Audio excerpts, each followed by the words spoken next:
सिंध के अंदरून बदीन में और ठट्टा वाले समझते हैं कि इस्लामाबाद हमें लूट कर खा गया। भाई आके देखो, इस्लामाबाद में एक मशीन नहीं है आग पर काबू पाने के लिए। फायर ब्रिगेड के पास ऐसी गाड़ी कोई नहीं है जो कि तीसरी चौथी मंजिल तक भी पानी पहुंचा सके।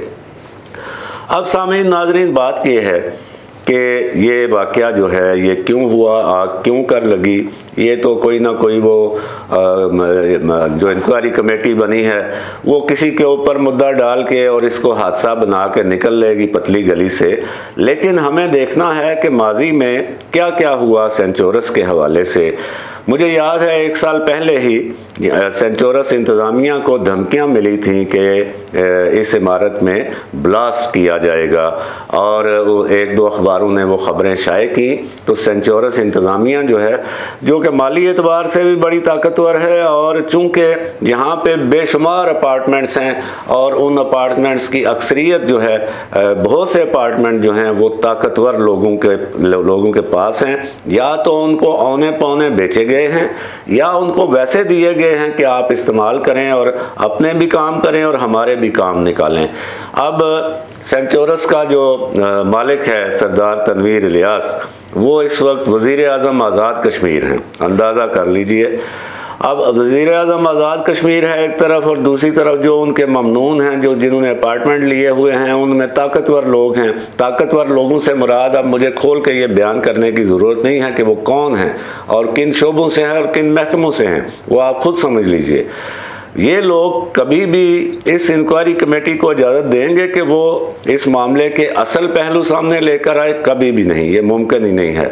इसको हादसा समझकर टाल दिया जाएगा। जो वहाँ पे इंश्योरेंस वाले हैं उनको बड़ी बड़ी रकमें दे दी जाएंगी और इस मामले पर मिट्टी डाल दी जाएगी, तावक्त के किसी और स्काई स्क्रैपर में, हाई राइज में आग लगे और उसमें कीमती जानें ज़ाये हों, तब हमारे होश ठिकाने आएंगे और फिर हम कोई हिलजुल करेंगे। लेकिन तब भी इसका इम्कान इसलिए नहीं है, ये भी हमारी हमें खाम ख्याली है, क्योंकि हज़ारों जानें गई अक्टूबर 2005 के ज़लज़ले में, सैकड़ों जानें गई मारगला टावर में, बहुत नुकसान हुआ कौमी दस्तावेज़ात का भी और माली भी। शहीद मिल्लत सेक्रेटेरिएट में कुछ भी नहीं हुआ। यहाँ पे भी इसको हादसा करार दे के और इंश्योरेंस के पैसे बटोर कर ये मामला गोल कर दिया जाएगा।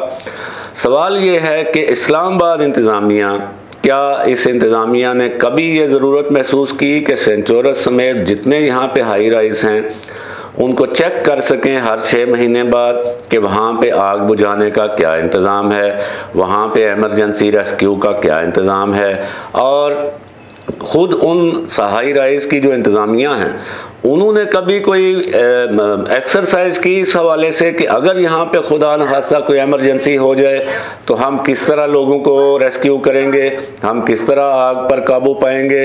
कोई ऐसी शहादत हमारे पास नहीं है कि सेंचोरस इंतज़ामिया ने कभी ये एक्सरसाइज करवाई हो या आखिरी बार कब की हो। हमारे पास कोई ऐसी शहादत नहीं है, तफसील नहीं है कि इस्लामाबाद के डिप्टी कमिश्नर या IG या चीफ कमिश्नर ने कभी इन हाई राइज बिल्डिंग्स का दौरा किया हो और वहाँ पे जायज़ा लिया हो कि यहाँ हिफाजती इंतज़ामात क्या हैं।